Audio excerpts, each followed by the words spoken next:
Ciclo de conferencias conmemorativo del bicentenario de la Constitución de 1812, que comenzó en marzo y llega hasta junio de 2012. Con motivo de esta conmemoración, esta Real Sociedad acordó que en cada acto público celebrado este año en esta casa se ha leído un artículo de la Constitución de 1812. Para complementar lo acordado, hará lectura del mismo la directiva doña Bernarda Aulet en Marrero. Cuando quiera.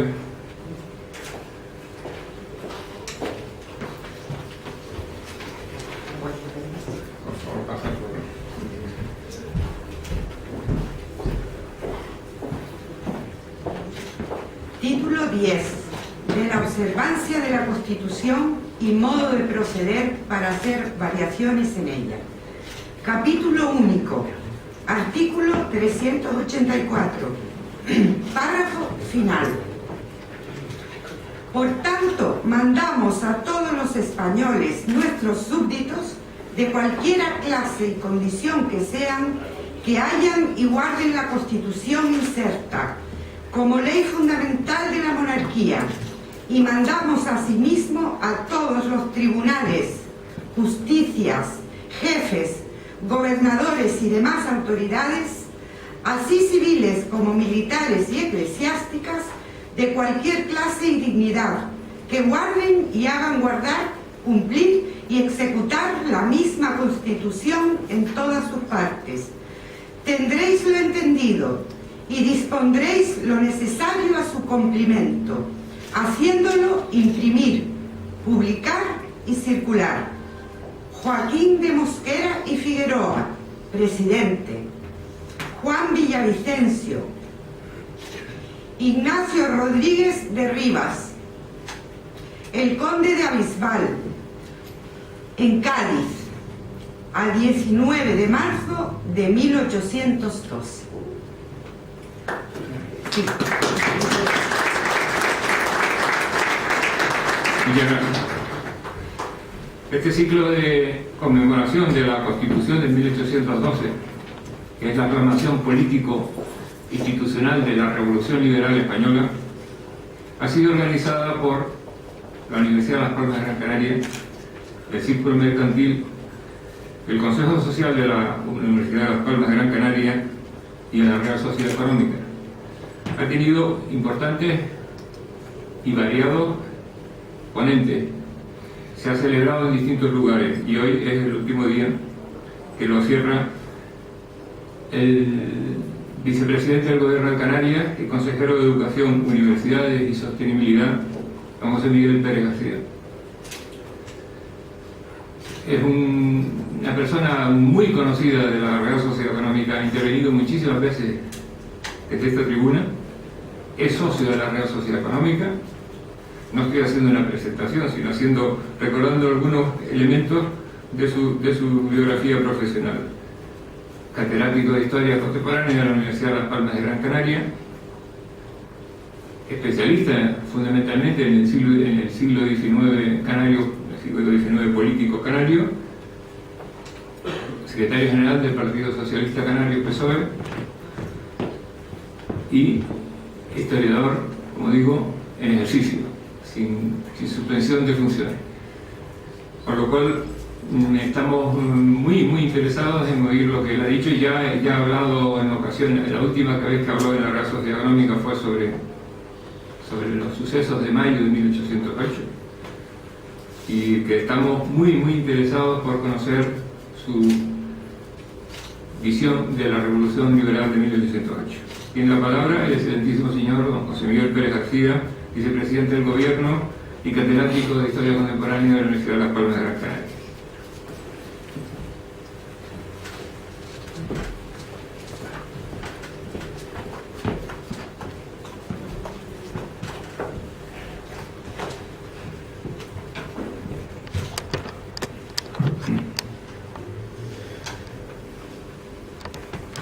Señor director de la Real Sociedad Económica del país de Las Palmas de Gran Canaria, querido rector, vicepresidente del Círculo Mercantil, autoridades, canal, queridas amigas y amigos, socios de la Real Academia, de la Real Sociedad. Primero quiero, antes de entrar en materia, quiero expresar mi felicitación a quien organiza y patrocina un ciclo de estas características. Permítanme una muy breve digresión en tono de broma. Se suele decir que últimamente no nos convocan nuestros elementos comunes sino acontecimientos deportivos.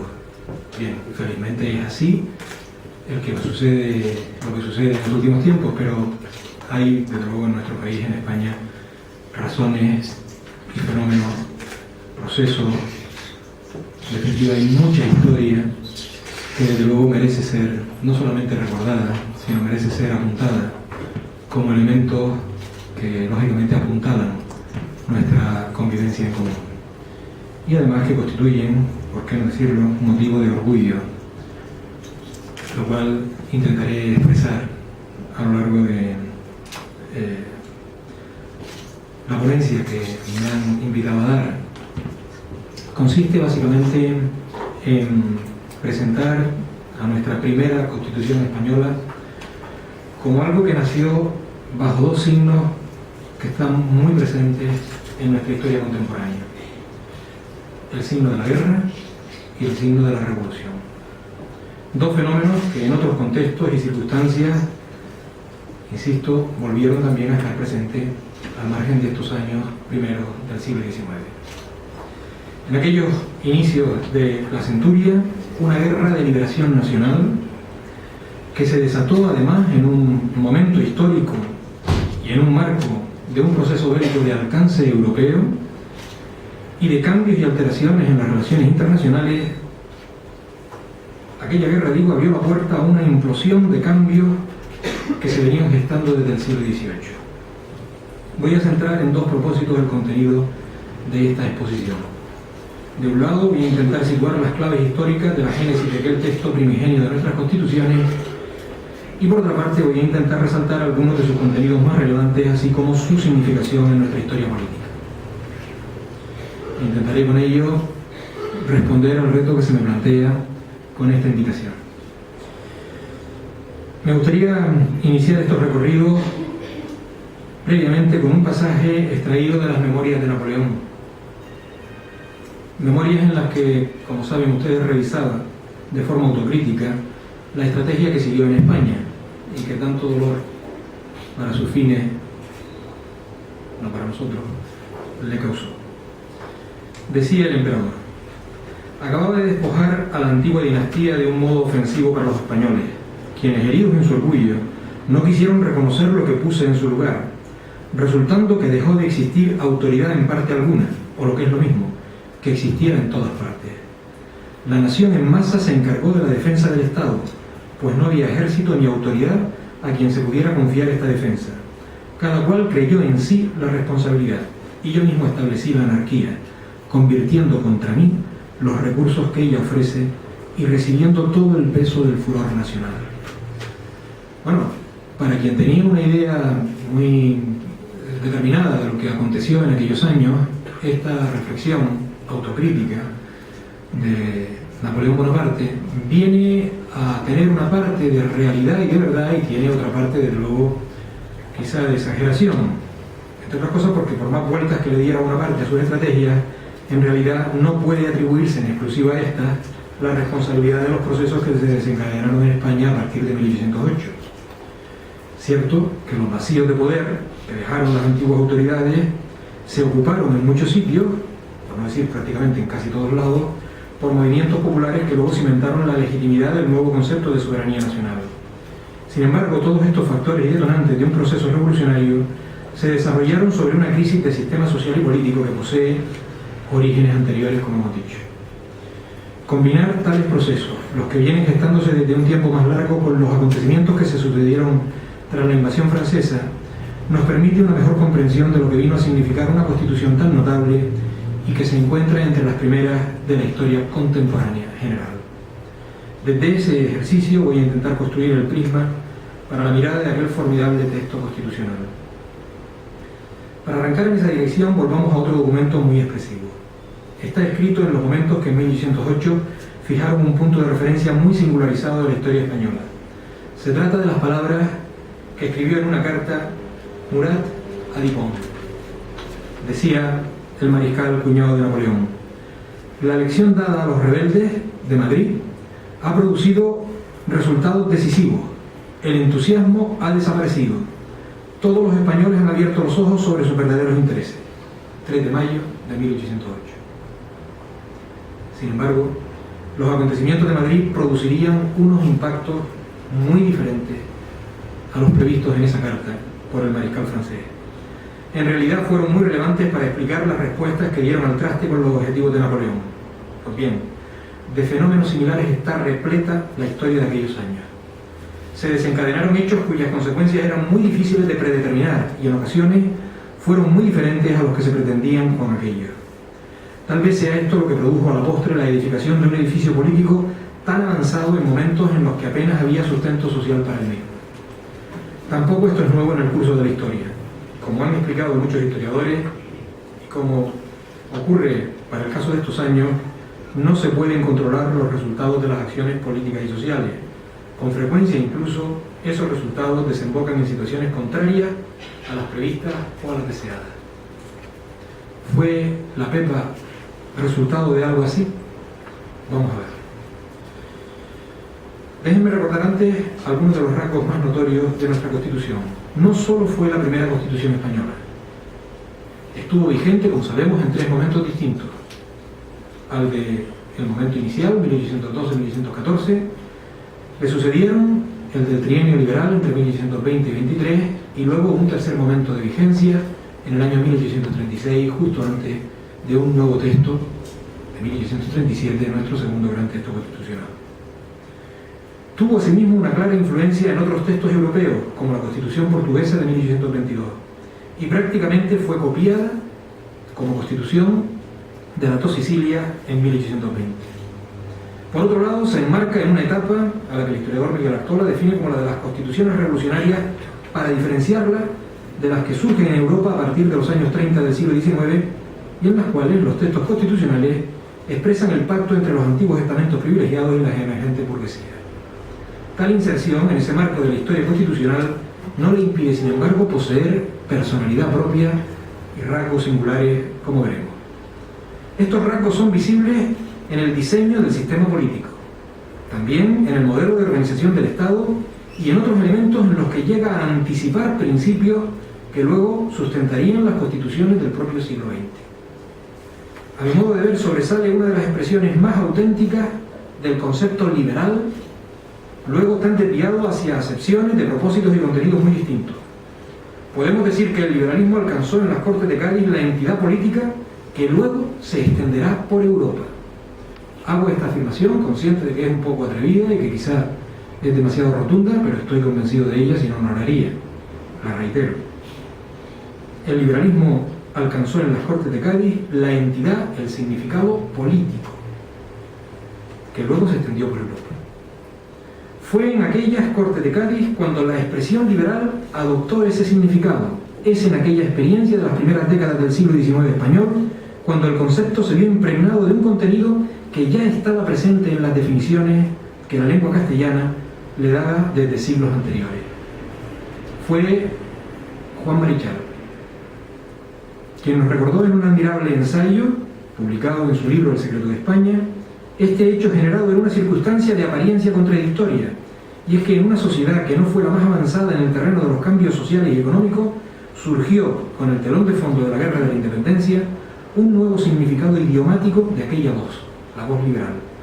Un significado que, como resaltaron los observadores coetáneos, o el observador más lúcido de los episodios nacionales del XIX, Benito Pérez Caldós, fue surgiendo de la misma identificación popular. Fue el mismo público quien fue tildando de liberales a quienes en los debates parlamentarios de Cádiz utilizaban entre sus expresiones ideas y principios definidos como tales. Como señalaba Marichal, fue un significado político del término que llenó de dignidad al mismo. Lo que sí conviene acentuar es que los liberales españoles aportaron al liberalismo, en general, un componente que no era visible ni entre los ingleses, ni menos aún entre los franceses: el de identificar el liberalismo con el desprendimiento, con el imperativo de la generosidad. En suma, podría decirse que los liberales españoles llevaban así al liberalismo una actitud esencialmente diferente, por no decir opuesta, a al de los europeos transpirenaicos que identificaban el liberalismo con un cierto género de economía. Al respecto, recuerdo algunos versos de Lope de Vega, referidos a la diferencia entre el amor y la amistad. Y justamente ya en aquellos siglos de la Edad de Oro, la expresión liberal venía a ser opuesta, o identificada mejor, con la expresión desprendimiento, con la expresión de generosidad hacia la otra persona.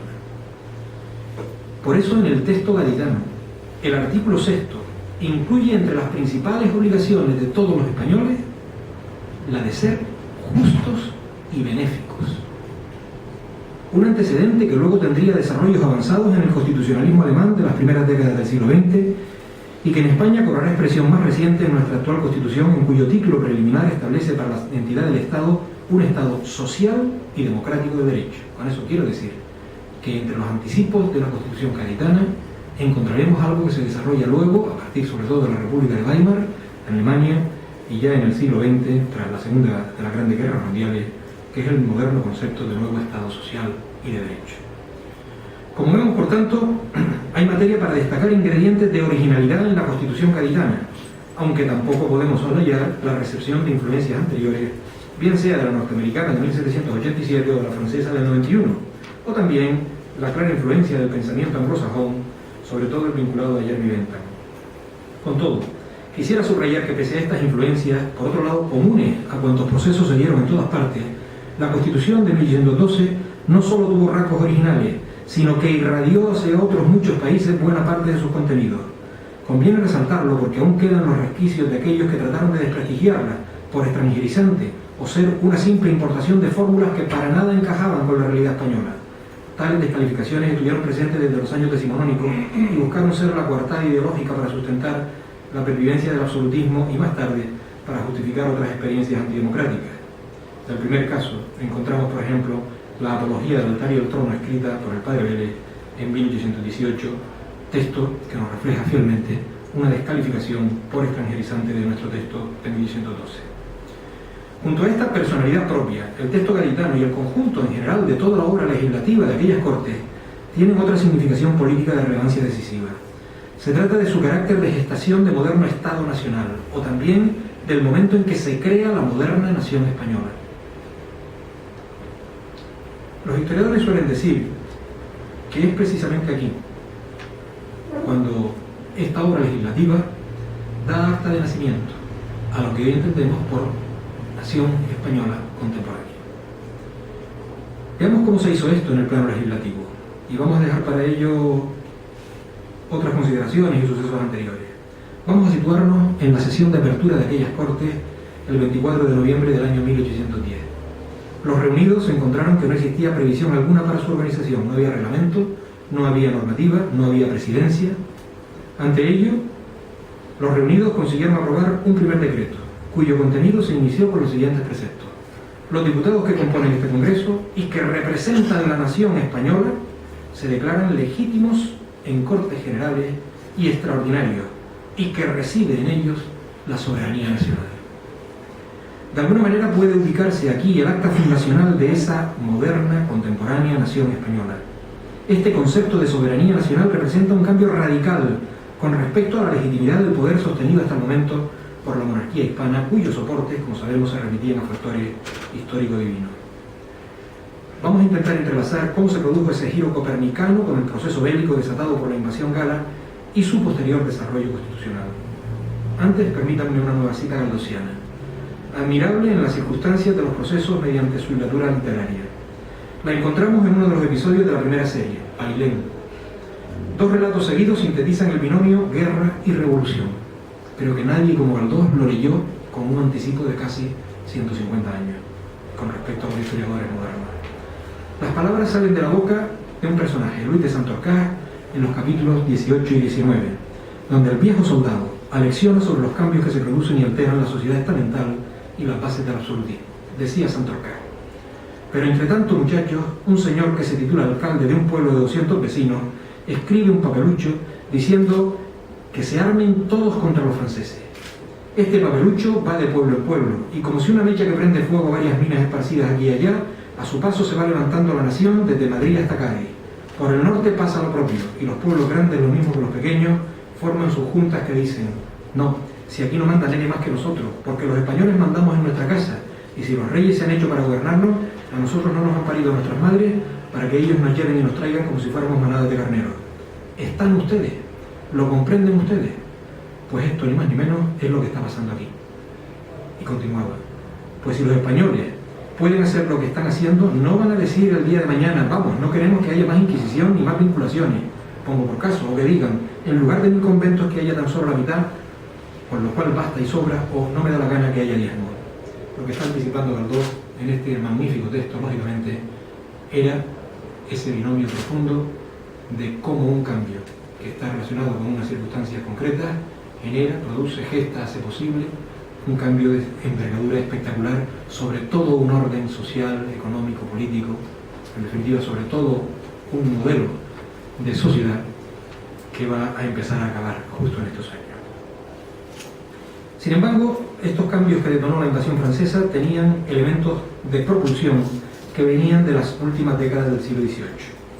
Como ha demostrado el historiador catalán Josep Fontana, el sistema político y social vigente de la monarquía española en 1808 no fue destruido por la invasión francesa, sino fue el resultado de una implosión inevitable, de una degeneración acelerada a finales del siglo XVIII. Las reformas ilustradas de finales de aquella centuria no consiguieron evitar el declive de un obsoleto sistema productivo. Tampoco las revueltas en el campo provocadas por el deterioro de las condiciones económicas y las consiguientes hambrunas. Hacia 1800, de los 11 millones de habitantes que poblaban España, más del 80% constituían una población rural, de la cual hacia 1816 los diezmos y las primicias, es decir, la renta, la economía rentista, se llevaba la mitad del producto de la tierra. Pese a los intentos de reforma ilustrada, muchos de ellos se saldaron con efectos contrarios, provocando incluso una mayor concentración de la propiedad tradicional, como ocurrió, por ejemplo, en Canarias, en el excelente trabajo sobre las dehesas de la laguna que firmó en su día el historiador tinerfeño Juan Ramón Rodríguez Núñez Pestano. A principios del siglo XIX se encadena una sucesión de hambrunas, fruto de la especulación de los rentistas de diezmos y primicias que guardaban el producto para momentos de mejores precios y de la propia desarticulación del mercado español de cereales. De ello dio cuenta la crisis entre 1803 y 1805, con problemas de desabastecimiento y con problemas de epidemia en el interior peninsular, y sin embargo con existencia abundante de trigo en la periferia, como ocurría en la provincia de Barcelona. La incapacidad de los gobiernos para poner remedio a esa crisis estructural de la economía y también para garantizar el orden y la seguridad de, lógicamente, las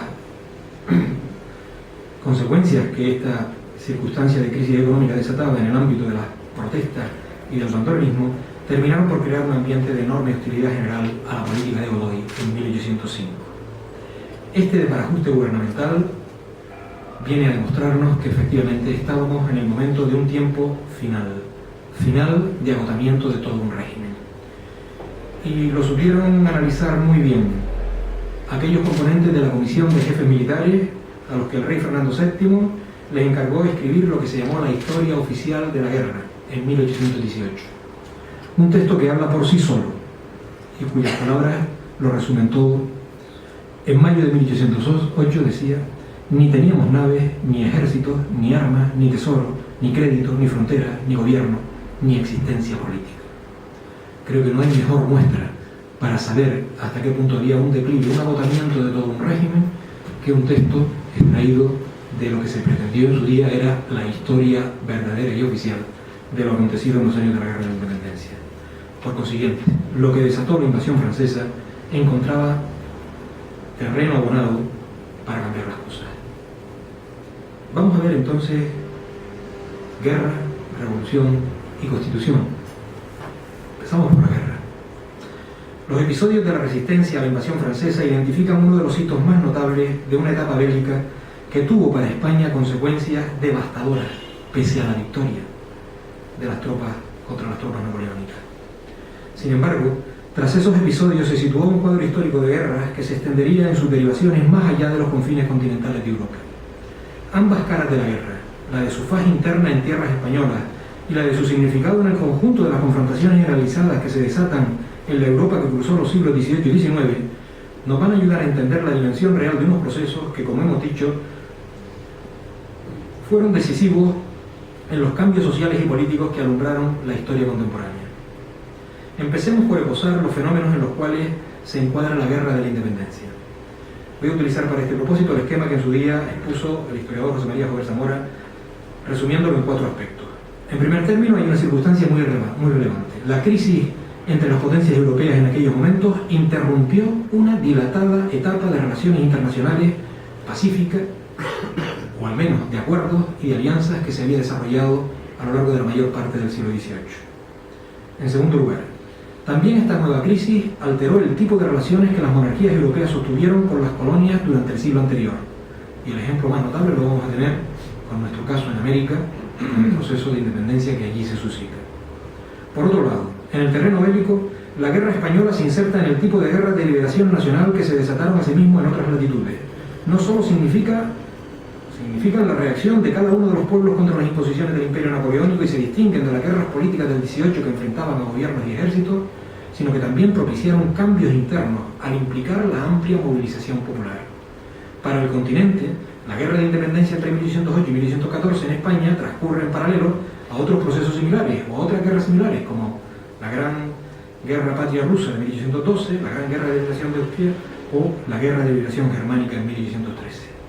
La trascendencia de estos procesos va más allá, por tanto, incluso de los confines del viejo continente y sería enorme.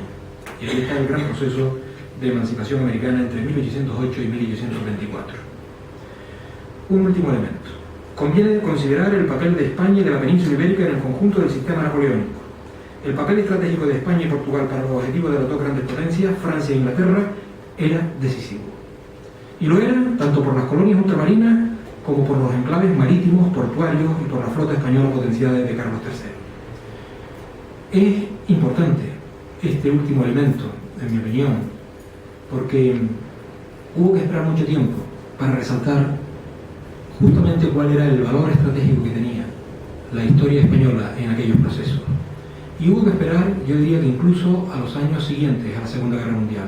La experiencia de lo que aconteció después de la Segunda Guerra Mundial dio idea de que un país que no era potencia de ningún orden primario en aquellos años, sin embargo, tenía una importancia estratégica decisiva, como demostraron los acontecimientos posteriores en los ámbitos de la frontera sur de Europa.